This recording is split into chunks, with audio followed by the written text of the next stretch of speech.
Warriors understand that when you lower the standard, you lower that flag,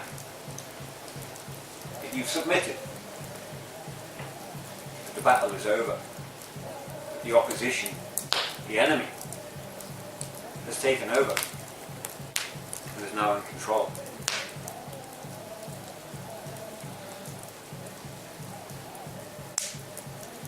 What do we consider to be of value today in modern day society? What are our standards of living? Are they anything like this? Humility? Humbleness?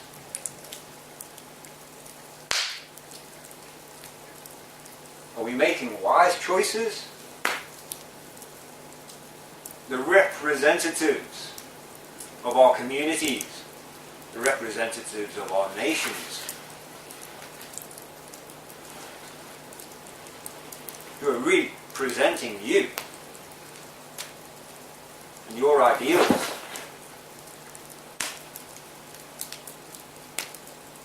Do we see any wisdom in their choices to spend billions upon billions of your hard-earned tax money on bombing people? You may try and justify that by saying that they bombed us first. But let me ask you a question. Do two wrongs make a right?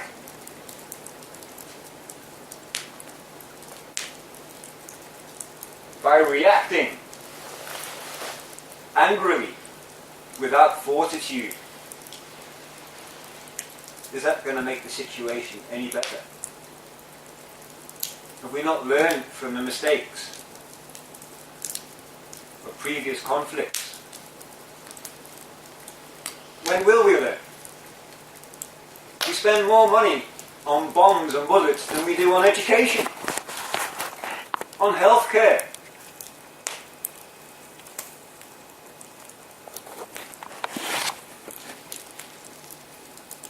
Why? One war leads to another war, to another war, and to another war. Warriors are supposed to be defending this island, or the continent of the United States of America. Defending it. How many wars have been aggressive wars? In fact, the last time the United Kingdom defended its own island was in 1066. The Battle of Hastings was the last time the British Army rose up in defence. Now, I don't want to rant on about politics. I'm just making a comparison between the values of the Lakota tribe, the primitive savages of America, compared to the British Empire, with imperialist values.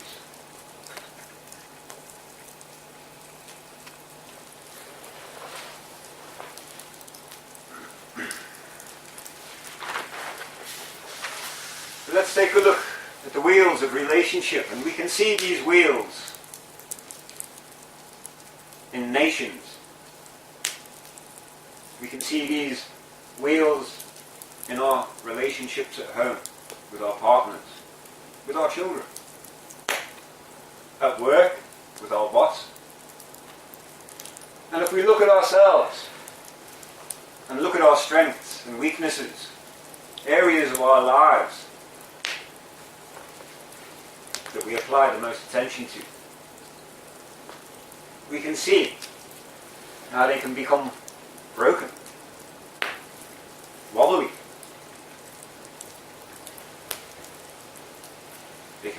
Our lives can be full of disorder because there's no balance.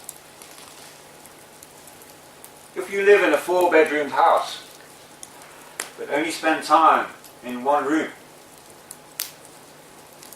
the other 3 rooms will become neglected. They may become dusty, dirty, full of cobwebs, neglected, no light getting in. like the waters of our life. They may become stagnant, lifeless.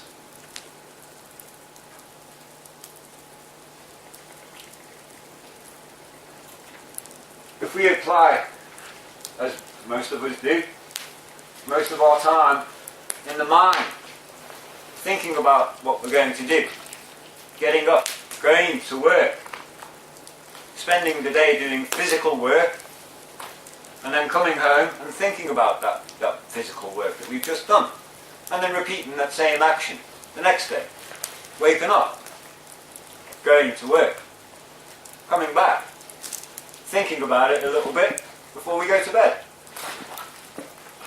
What about the spirit? What about the fire within us? What about the spiritual aspects of our lives? How much time is spent there? Perhaps we overlook emotions and feelings during the work that we're doing. How does your job make you feel?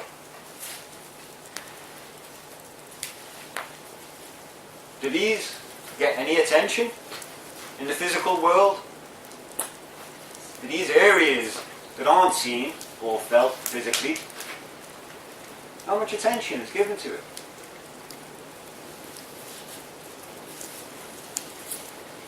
So therefore, spending time here and here,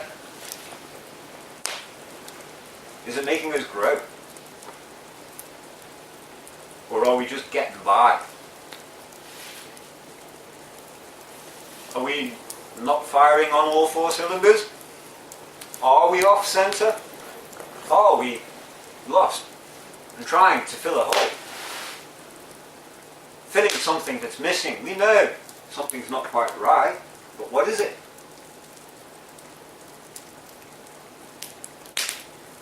Spending time in this wheel helps us to make sense and to see, to acquire knowledge of ourselves, and to understand and recognize not only areas of weakness in ourselves, but others.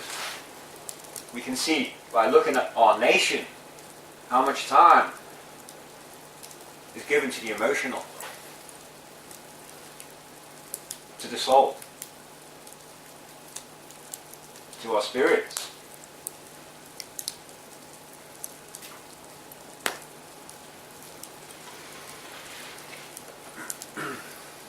Sometimes in the unbalance we apply too much or too little expression, because these are expressions of nature. They're expressions of human nature, expressions of ourselves. Sometimes if we apply too much pressure in one direction, it's going to create that wobble. It's going to set us off balance. If we express too much, it can be seen as pressure. Likewise, if we suppress other areas of our lives, suppression will lead to depression. Sometimes we dress to impress, because that's what we want to do. We're impressing. And sometimes if we excite it too much, that energy, it can be perceived as being forceful, because we're exciting a force of nature, a force that's within us.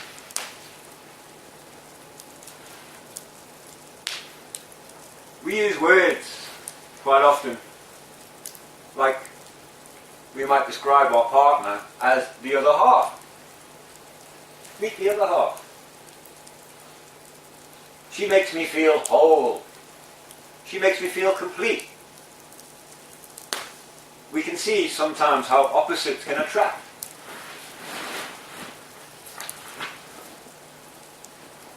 But sometimes we may find interference, being electromagnetic beings. We may find interference within our relationships.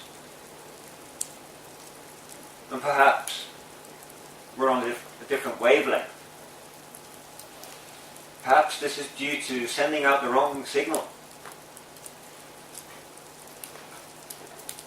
And then our relationships can break because she's blown hot and cold. She's gone cold-hearted.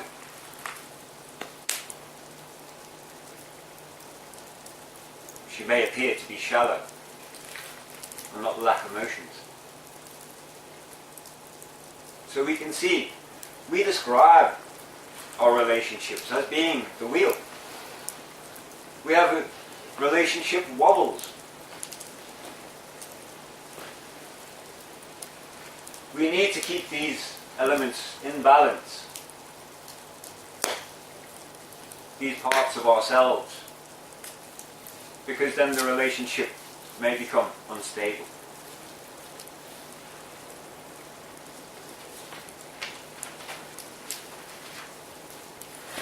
But when we're suffering from depression, when we need therapy, we need to go to the medicine man. Let's look at today's medicine and see how it's changed from what was our tradition. Medicine in today's terms is classed as allopathic medicine. The medicine of the physical. Allopathic means opposite of disease. From the Greek words allos and path.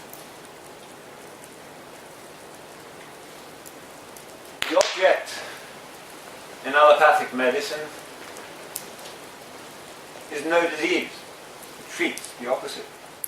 That's why we find so many anti-inflammatories, antidepressants, anti-rheumatics, so many anti-drugs, because they not go into the root of the cause, they just treat the symptoms of.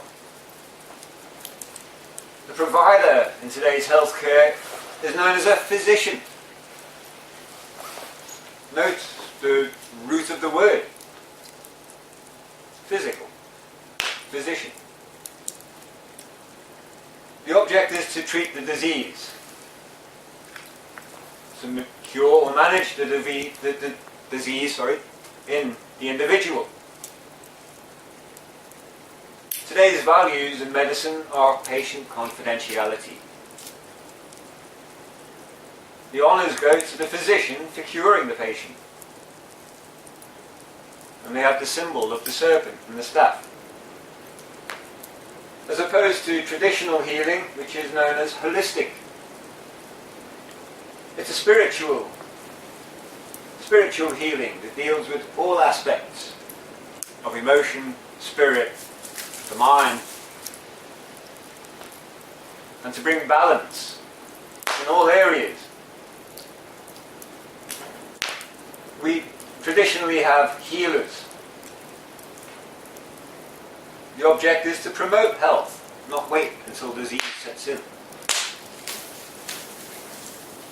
The object also is community health, as opposed to the individual.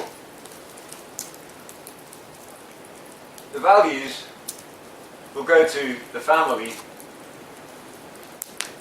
and the patient for wellness. So the honours go to the patient for wellness. The values are of community and family. And we include them in the healing. The honours go to the patient for being well in the first place. Maintaining health. The symbol, traditionally, is the medicine wheel. The symbol of balance.